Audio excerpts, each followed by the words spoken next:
best and brightest in business and politics. All right, let's start. Jennifer Stefano, Tea Party member, on the ground, 5 days in Wisconsin. Yes. All right? Scott Walker ended up with a much bigger margin of victory than he did in 2010. What was going on the ground? It had nothing to do with Scott Walker or an election, and it had everything to do, Sean, with what we are as Americans. People are tired of working to feed a union boss and a bureaucrat and that corrupting relationship between the both of them. This is about our children's future, and that, when I was on the ground in Wisconsin, that's what we talked about, and I think that's what won the day far beyond any election. See, Mike Gallagher, you talk to people on the radio, Salem, nationally syndicated radio talk show host every single day. And I have often discussed what I call an unholy alliance between the unions and the Democratic Party. How do you describe this quid pro quo? Because they take rank and file money, they give it to politicians. What do the unions get in return for that? Well, the exciting thing is that it was reported that 38% of union households in Wisconsin supported Scott Walker. So the tide is turning in a huge way. And while I certainly love everything that Jennifer stands for in the Tea Party movement, I do think it begins and ends with Scott Walker. He's the Ronald Reagan of our time against Patco. I mean, this is a Patco kind of battle, an epic victory that this guy had the courage to achieve, and so he emerges as a huge player in the national scene for the GOP.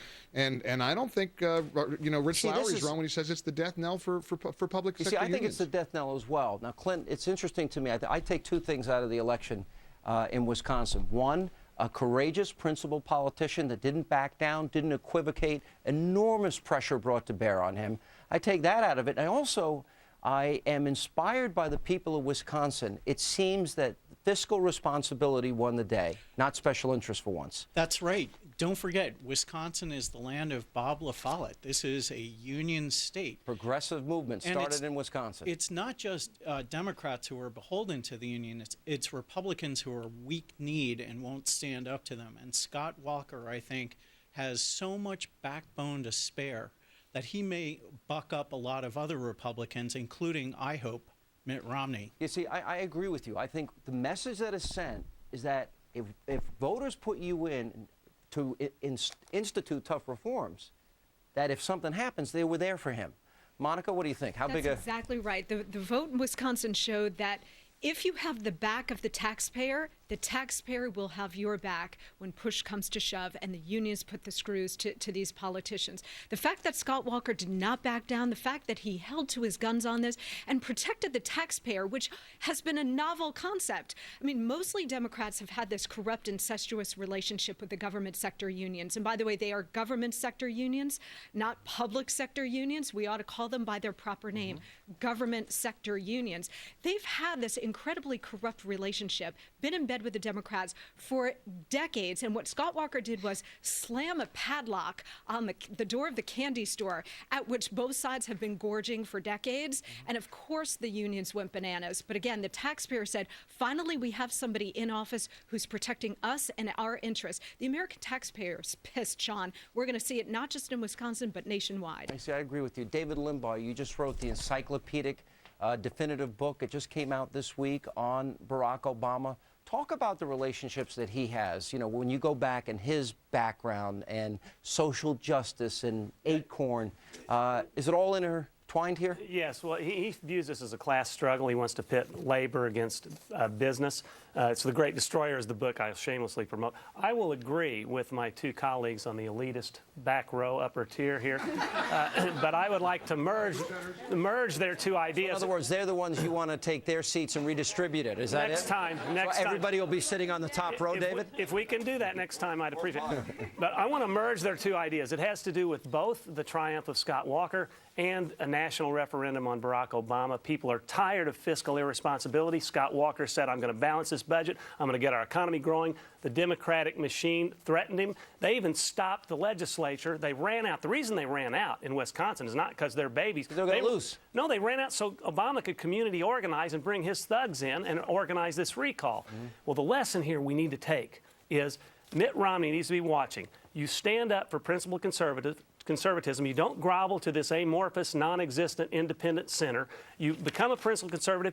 People rally around you because all principled conservatism is fiscal responsibility, national defense, adhering to our values that have made America great, entrepreneurism, individualism, rugged individualism. Go forward, stick to your guns, and you'll win. We're the odds-on favorite to win this thing. Let me turn to Amelia Antonetti. You are a millionaire at 19. I always like to tell that story. Business, the relationship. How does big labor impact business from your perspective? Because you're not a takeover specialist. That's the wrong word. I'm a turnaround specialist. You're a turnaround specialist. Okay. Yeah. So as part of your job is to take companies that are about to go bankrupt, all the jobs are lost, and you go in there and you try and help save the company. Sounds a lot like what Bain Capital does, right? Exactly. And you bring an infusion of capital into these companies. How does labor impact your ability to save a company? It's critical. It is how a company is spun. A company is not spun by throwing more money at it. A company is spun by bringing the people together and say, this is the goals and this is the objective. And if we're all aligned that this is the goal, we can only do one thing at a time. And we take it little small chunks at a time, and we spin the company very, very quickly. And when you talk about the unions are counterintuitive to the free market. The free market will correct itself if you let it be free. And what it does is when it's free, it shows you where the demand is. And when you see where the demand is, small business goes in and they capitalize on that demand. If you try to regulate it in any way, shape, or form, you will have a slow death. That is the death of a business. Every single time, it's a death of a country. We do not live in a country, we live in a global economy. The union cannot regulate the global economy. Not now, not ever. All right. Politically speaking, Charles, you also studied the markets every day. Is this election now coming down to Obama's vision, $5 trillion in debt, spread the wealth around, it's our patriotic duty, as Joe Biden said, versus austerity, fiscal responsibility, and capitalism? Is it socialism, capitalism? Absolutely. Is it that simple? In fact, it's a global war right now on both sides of the Atlantic. It's all about doing the right thing, and you said the word austerity. Now, people spin it to mean different things, but everyone's here touched on the most important aspect. There's been a general epiphany by the public, and we've gotten over the guilt trip. You know, the guilt trip that, hey, do you want to take money from your kids' teachers? Do we want to shortchange the policemen? Do we want to shortchange the firemen? And at some point, people say, listen, we love these civil servants. We love them. But we can't deal in a nation where the public sector worker makes more than I make, where the pensions are lavish and guaranteed, where the bad workers can't be fired, where they get to retire before I do, and I fund all of this. So there's a general global battle right now between these two forces. And this is why this election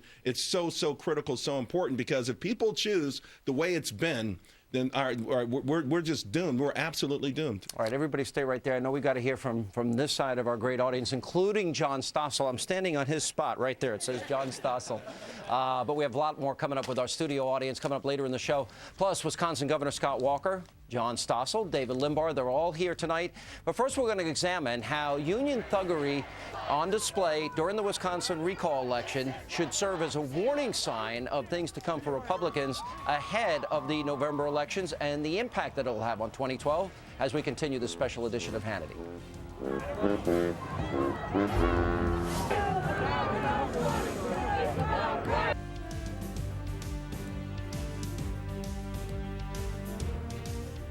And welcome back to the special edition of Hannity. Now, DNC Chairwoman Debbie Wasserman Schultz called the Wisconsin recall election a dry run for the Democrats, and, well, we couldn't agree more. Now, not only did the effort prove that voters are standing by Republican and conservative ideas, but the election also demonstrated the depths that unions will sink in order to try and destroy their opposition. Now, it's a lesson Republicans should carry with them until November and beyond. Join me now with a review of the long history of union thuggery when it comes to election seasons past and present. Sirius XM host David Webb and Fox News contributor Tamara Holder. All right, before we get started, let me show a shot of Teamster President Jimmy Hoffa. Just listen to the rhetoric, incendiary as it is. And remember, every election season, the big unions spend a lot of money, and it's always to demonize the Republican candidates. Watch this. We see the war in Wisconsin where they try and take collective bargaining from our public employees. We took 2 Senate seats back. We are taking Wisconsin back. They got a war. They got a war with us, and there's only going to be one winner. It's going to be the workers. And you know what? Everybody here has got to vote.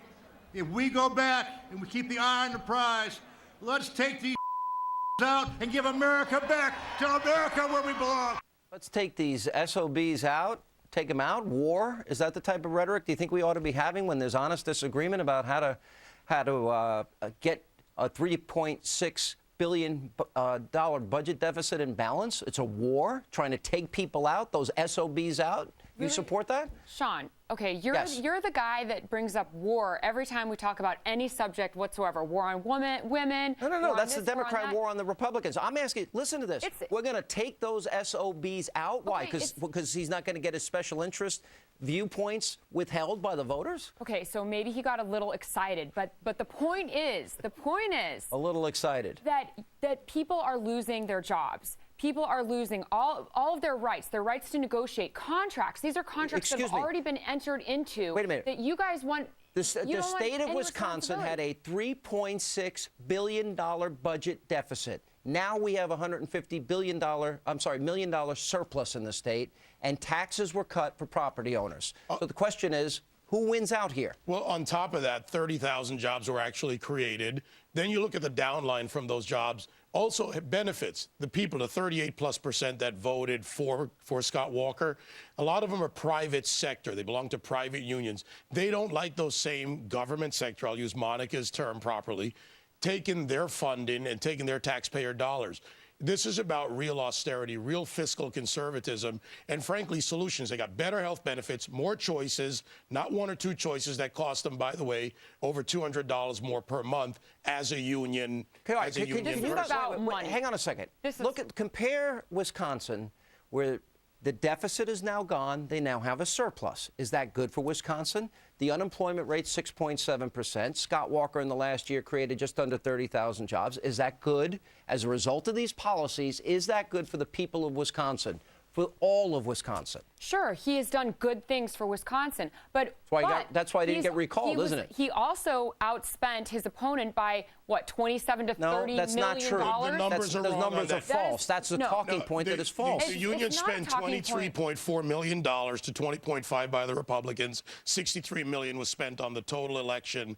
So we've got to get the numbers out there correctly. We don't know the numbers. Wait a minute. I just gave them to you. All These of are the these super reports. Wait a minute. If that's the PACs don't case, have to report John their McCain was numbers. outspent 3-1, so the only reason he lost is because Barack Obama spent more money?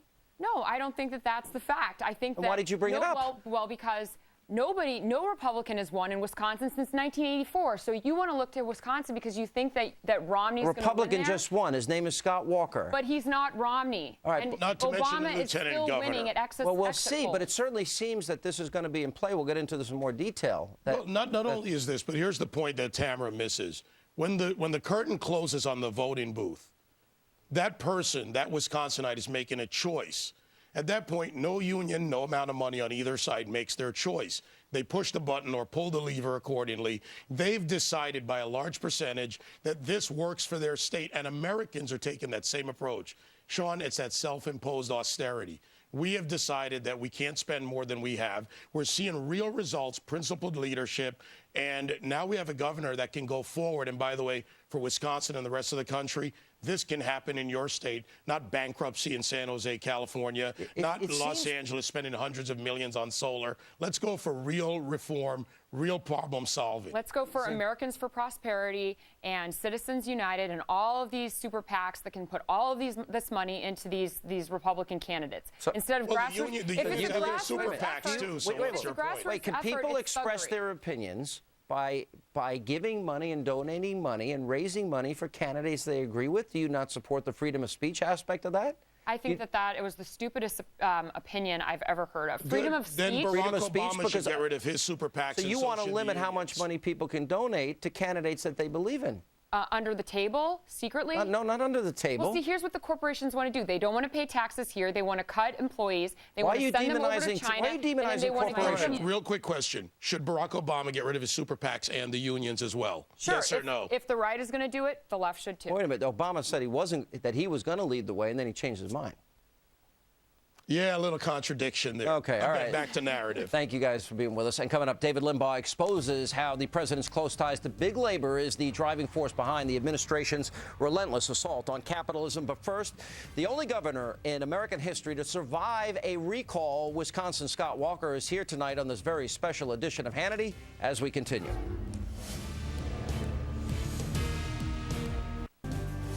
Now, when Governor Scott Walker was running for governor in Wisconsin, he promised the people of his state that if elected, he would rein in out-of-control spending that was in Madison. Now, on the very day he took the oath of office, he began to follow through on his pledge to solve the state's budget crisis, and he did so knowing full well the vicious backlash that he would face from unions and other left-wing forces in his state. Now, you're not going to find that type of courageous leadership on the national stage these days, but you will find it in my next guest, Wisconsin Governor Scott Walker, who we taped just a few moments earlier. All right, so you've had a little time now to digest all that has happened here. I want to go back just prior to the recall election on Tuesday. Former President Bill Clinton went to Wisconsin. And as we're dealing with the issues of unions now, and he's claiming that you want to break every union. And that was the claim made by a lot of people. And this is the type of hyperbole, propaganda that is often used. I want to get your reaction to what he said here, Governor. All those people that poured all this money into Wisconsin, if you don't show up and vote, will say, see, we got them now. We're finally going to break every union in America. We're going to break every government in America. We're going to stop worrying about the middle class. We don't give a rip whether poor people get to work their way into it. We got our way now. We got it all. Divide and conquer works. You tell them no. I mean, here's the message. You don't care. You want to break every union. You don't care about the poor. You don't care about the middle class. Now that you've had a little time to digest this, I mean, does this anger you that this is pretty much the way they tried to position your desire to balance the budget? Well, that was just a week ago, and it's amazing because, as usual, and I think it's why I won, the truth was mightier than the attacks that we had. They attacked and attacked and attacked and things like the president said a week ago, and the facts counter them. I mean, let me give you a good example, comparison between Wisconsin and Illinois. Our reforms allowed us to balance our budget without raising taxes. In fact, we brought about property tax relief for the first time in 12 years on a median valued home. That allowed us to balance the budget without massive layoffs, without cuts in things like Medicaid, which does affect needy families, children, and seniors. And instead, you look at Illinois, where they didn't use our reforms, and what you saw were massive tax increases on individuals, massive tax increases on businesses. You now have a governor down there talking about closing 14 state facilities and laying off thousands of public employees, and a governor who's going to cut more than $1 billion out of Medicaid. The facts don't match with the rhetoric, and the most outrageous part of that is the claim that somehow the president and his allies were defending the middle class. It's the middle class taxpayers that get stuck paying the bill all the time. But one of the things that infuriates me about unions in particular, they take hardworking rank and file money. And then, most of that money we know is funneled to the Democratic Party. And then there's a sort of like kickback system where they are not challenged. And meanwhile, you inherit a deficit of $3.6 billion. So my question is, do you think people have caught up to the fact that unions are really looking out for their members? They're looking out for the quid pro quo system that has existed for a long period of time. Do you think your election showed that? I mean, exposed that? Yeah. Well, I think it's even more egregious than that. I think they're looking out for their leadership. I think that's what it really boils down to. And I think that's why in my state, even many of the union households with private sector unions supported me in the election because they're hardworking taxpayers as well. And what they saw was the public sector employees for years were paying nothing close to what private sector employees, union or non-union, are paying, and it was just a fundamental issue of fairness. Yeah. All right, my opponents, the president, weren't talking about defending the middle class. They were talking about defending the big government union bosses, and we finally stood up and took them on. It's funny because when Paul Ryan tries to, rein in entitlement spending because Medicare is going bankrupt, Social Security is going bankrupt, the country's got $16 trillion in debt, you got an ad, woo, we're throwing Granny right over the cliff, and the president himself saying Republicans want dirty air and water. Let me just run the impact of all of this, because I think the hyperbole, the propaganda, the misinformation isn't working like it once did, because these are the quintessential predictable talking points we get in every election.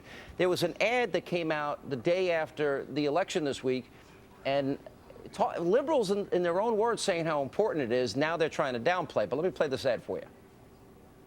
This race in Wisconsin is the most important race in the country before the presidential election. The front line of taking back Wisconsin. We will recall and replace Scott Walker. Your soon-to-be ex-governor.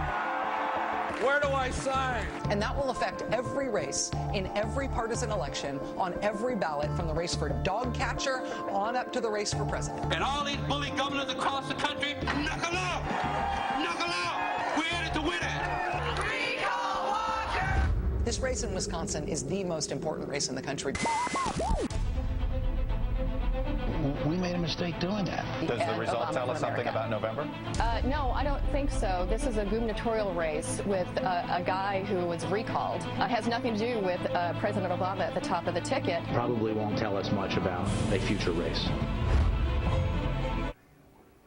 You know, that ad's pretty effective because, you know, who's right? Were they right before the election or were they right downplaying it after the election now that they lost? Well, they changed it. The amazing thing, Sean, is, as you know, because you've watched this very closely, you've had me on both your TV and radio show many times before to talk about this. This was one of the most substantive elections we've ever had in Wisconsin, and probably one of the most substantive elections in the entire country. It wasn't personality-based. It wasn't based on personal digs. It was based on two fundamentally different views of what government should be. And more than anything, it was about who is in charge. Is it a handful of big government union bosses at the state and the local level, or is it the hardworking taxpayers? And it clearly was about, just as I think it should be about at the national level, what defines success in government. Is it getting more people on government assistance, particularly unemployment, or is it getting more people off of government assistance, particularly getting them off of unemployment, not by kicking them off, but by opening up the private sector so that more people can create and fill jobs and control their own destiny and their own freedoms. All right, Governor, thank you so much for being with us. I know it's been a great week for you, and thank you so much for being here. Thank you, Sean. And coming up, we'll have much more with our studio audience. Plus, we're going to check in with John Stossel. He is here with a special investigation into teachers' unions. But first, best-selling author David Limbaugh is back to explain how big labor has influenced the Obama administration, and he will expose the unholy alliance when he joins me next. Straight ahead.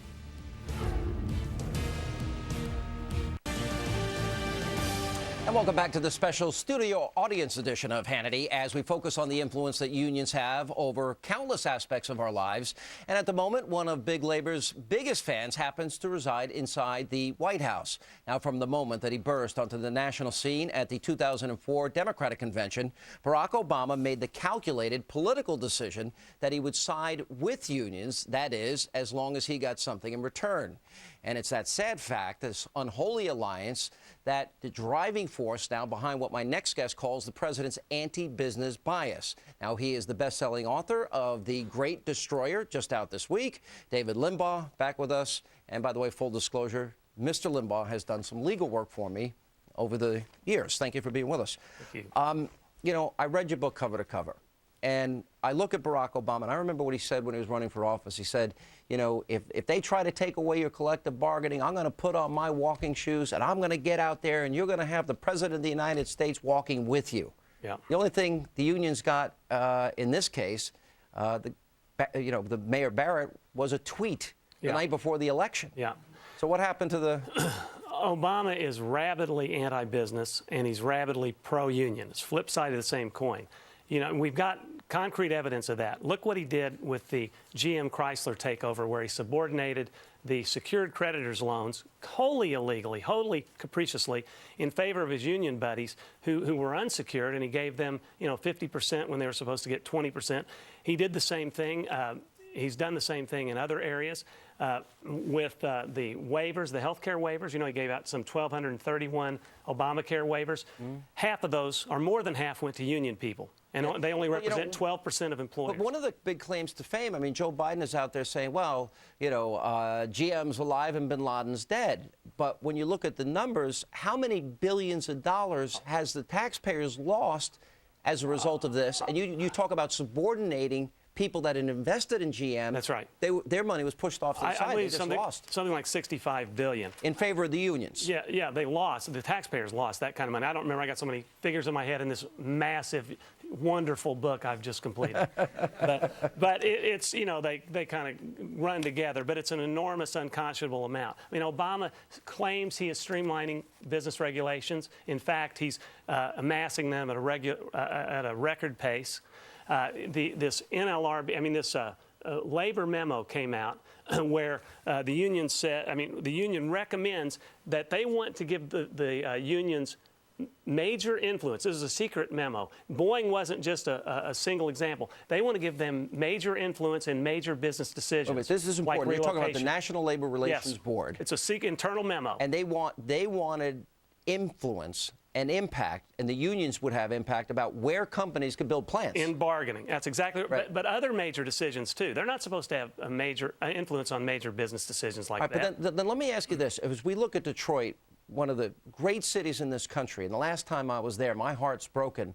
They are now bulldozing neighborhoods to consolidate services in Detroit. Right. And all of those car companies, they've moved to Tennessee. They're moving to Alabama. They're moving to Mississippi.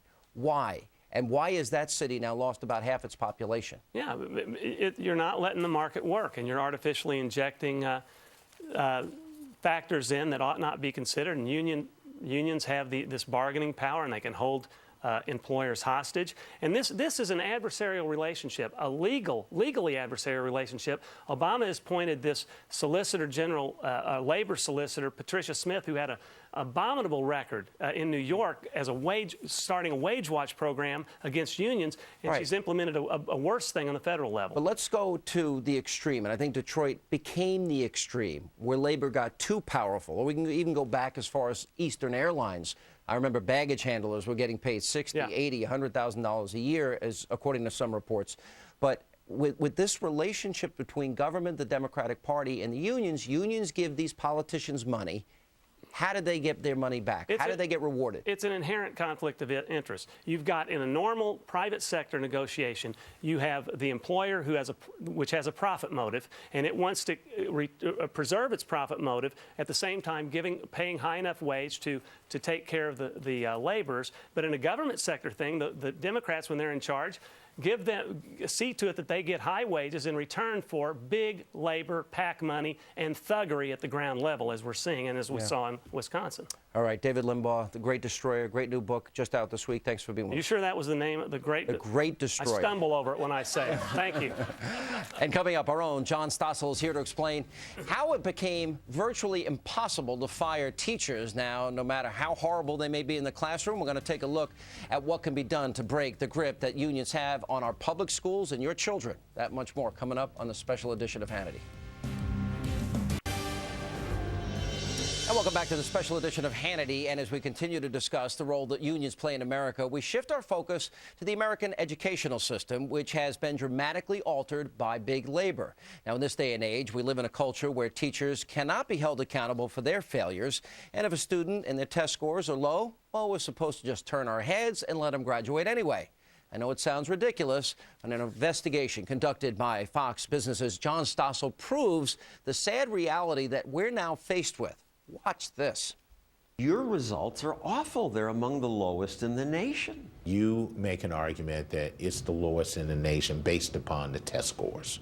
Now, I would say that ours can get better, but I would say that ours are... Your predecessors, the unions, have been saying that for years. I think the unions have a pretty strong history of advocating for high-quality public education. But not achieving it. Our test scores are not what we choose to focus on. We choose to focus on teaching kids. But how do you know if they're learning anything if you don't test them and compare? I know my kids are learning when I look in their eyes. Look in their eyes. Non-test scores? And we laugh at that, but it's the kids who suffer. In his city, they spend about $500,000 per classroom, about 20+ thou per kid. Think what you could do with that money. Do the math. It's unbelievable. And they don't learn. Yeah, so I've always supported vouchers. Let schools compete for those education dollars, and we know where the money's going to go, to the best schools. Why are teachers' unions so resistant to that? And the education establishment, because they lose controls, because they have to suck up to the parents like every other private sector business and please the customers. If 20 thou were attached to each kid, or the average in America is about 13 thou, schools would work hard to compete for that money, and the best schools would thrive. You have a chart in your hand how difficult it is to fire a teacher. I brought this because when I interviewed the current head of the teachers union and said you can't fire bad teachers, this one teacher said you couldn't fire in New York. They were sending sexual emails to Cutie 101, his 16-year-old student, and she said, "Oh, you can fire. You just have to go through the steps, and the principals are too lazy to go through the steps." And it doesn't look that bad if you just start to look at it. Right. But they have a 200-page rule book, and the steps go on and on, and This is why those are all the steps. All the steps in the appeals you have to go through, and this is why the private sector does everything better, because you got to improve all the time. Union work rules are what kills entrepreneurship. You know, and this is not something new, John. If you go back when President Reagan was in office, and there was this historical study, landmark study, A Nation at Risk. That study concluded what has happened to the educational system in America, were it done by an outside entity or force, would be tantamount to an act of war. Have we improved since the Reagan years? Barely, but I've done 2 Stupid in America specials, and as I write in my new book, No They Can't, in this case, things have gotten better. I've gone to experimental schools now where kids mouth back to me where I say to 4th graders, school's boring. No, it isn't, Mr. Stossel. They make it interesting here. I like to read now. You know, there was a case in New York, an all-girls public school, where the kids were in uniforms, it had higher test scores, the parents loved it, kids loved it, everything was working, and then you had the New York Civil Liberties Union try and shut it down. Because it was all girls, and they're against this kind of experimentation. And I don't mean to say that all the charter schools do well. Some are lousy. But the beauty of competition is when they're lousy, parents find out, and those schools go away. Yeah. And the best schools thrive. So the answer is competition, and that means getting union influence out of it.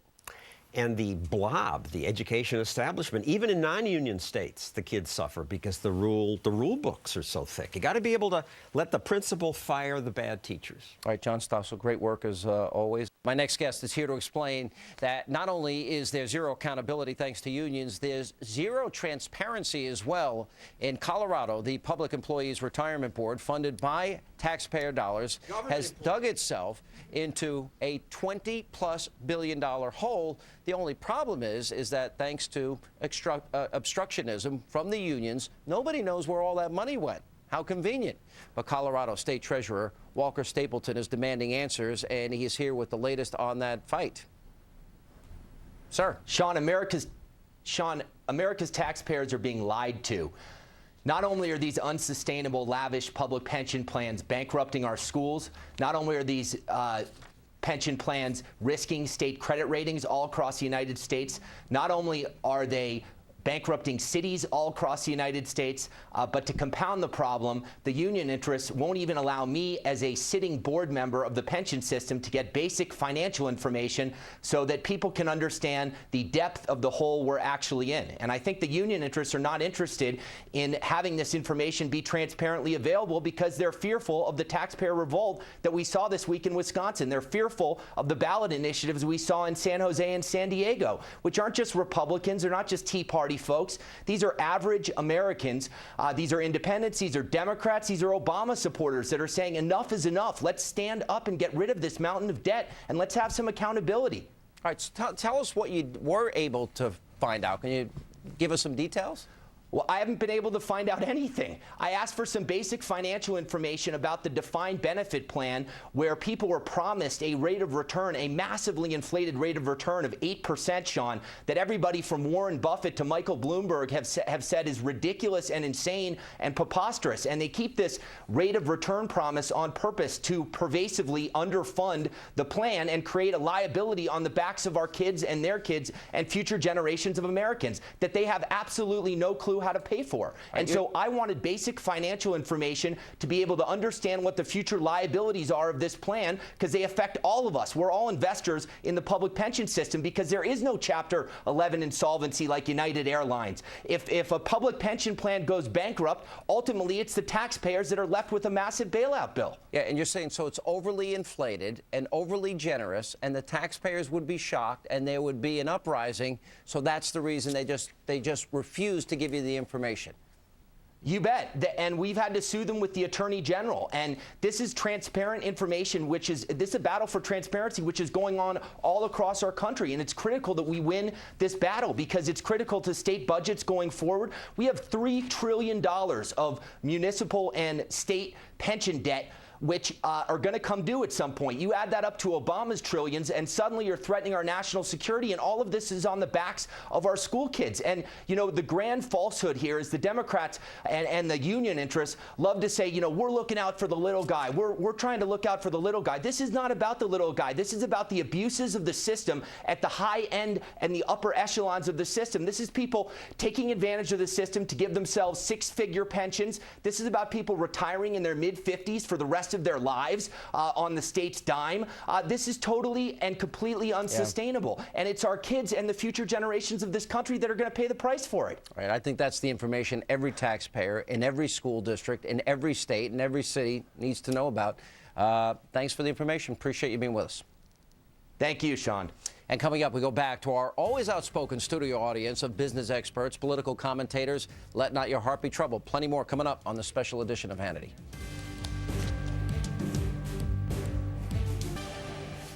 And welcome back to the special edition of Hannity. And joining me once again right here in our New York studio, we have our studio audience. All right, we haven't heard from everybody here. All right, Denny, let's start with you. Do you think what happened in Wisconsin is the beginning of a trend that's going to now move across the country? I absolutely think it's the beginning. Look at the private sector union membership today, less than 7%. This, in the public sector, or government sector, if you will, is the first time that we've seen a chink in the armor here. I think what will occur year after year from now on is less members in unions in the government sector. Why? Unions bring very little to the table these days. Do they collectively bargain? Of course they do. But collective bargaining results are pretty much the same from company to company, industry to industry, state to state. Right. They are predictable. I think that the only thing that the unions do today that makes any sense to the unions themselves is they create a divide between the people who manage employees and the employees themselves. That's how they get their funding. That's how they get their dues money. Yeah, I think people are also becoming more conscious of it, more aware. And I think as, you know, programs like this will make them even more deeply aware. James? I agree. I think people are starting to recognize that government unions giving them collective bargaining powers is undemocratic. Because what it does is it makes a cartel out of the government's workforce. The voters elected representatives can't decide where they're going to spend the taxpayer dollars and where they think it's in the public good. They have to bargain with the unions. And the unions insist, hey, we have to get our cut. And if you don't satisfy us, we're going to strike and shut the whole thing down. And remember the transit strike that paralyzed New York City in the Christmas of 2005. Now, that benefits the unions, but that's not how you run a representative government. And that's something even union leaders used to recognize. Yeah.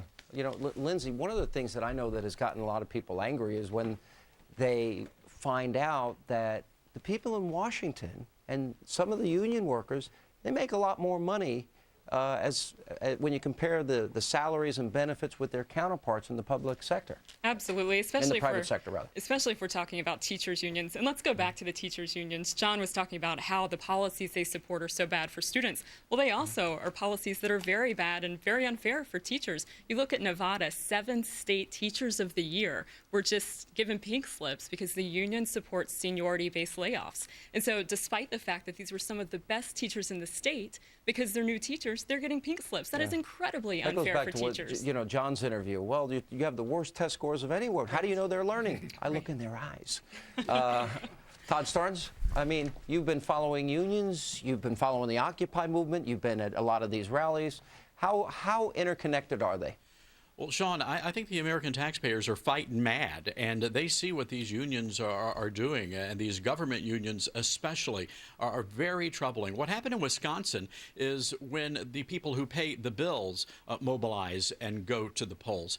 I tell a story in my book, Dispatches from Bitter America. Does everybody have a book? Everybody have a book. But there was a young man, an Eagle Scout in Pennsylvania, had to do his project, which was clearing a path in the city park, raking and hoeing and clearing the land. And the government union objected. They said that young man would take away jobs from union workers. And at least in this one Pennsylvania town, the only legal hoe they could use is a union hoe. Unbelievable. I'm not going there. Okay. Don't go there. All right. Stephen, we're going to save the best for last. You're going to get the final word. You want to wrap things up for us? Yeah, well, you know, one of the things about that, this isn't just about politics, really. This is about math. What you see out there with these $3 trillion in unfunded liabilities. We can't pay that back at that level. It is a fiscal tsunami. And that's the difference right now. It's not just politics, it's math, and the math is really bad. And that means on the state level. That's why I think state and local levels. State and local levels. School districts especially. So guys like Bobby Jindal and John Kasich and Scott Walker and Chris Christie and Bob McDonald and Nikki Haley, they're setting a paradigm for the country. If they don't lead the way, nobody is going to lead the way. They have the opportunity right now. All right, really great panel tonight. The best and brightest in business and politics, and even our one libertarian. You wrote a book, right, John? No, they can't. All right. But anyway, thank you all for being with us for this special edition of Hannity, and that is all the time we have left. And as always, thank you for being with us, and we'll see you back here a regular time on Hannity.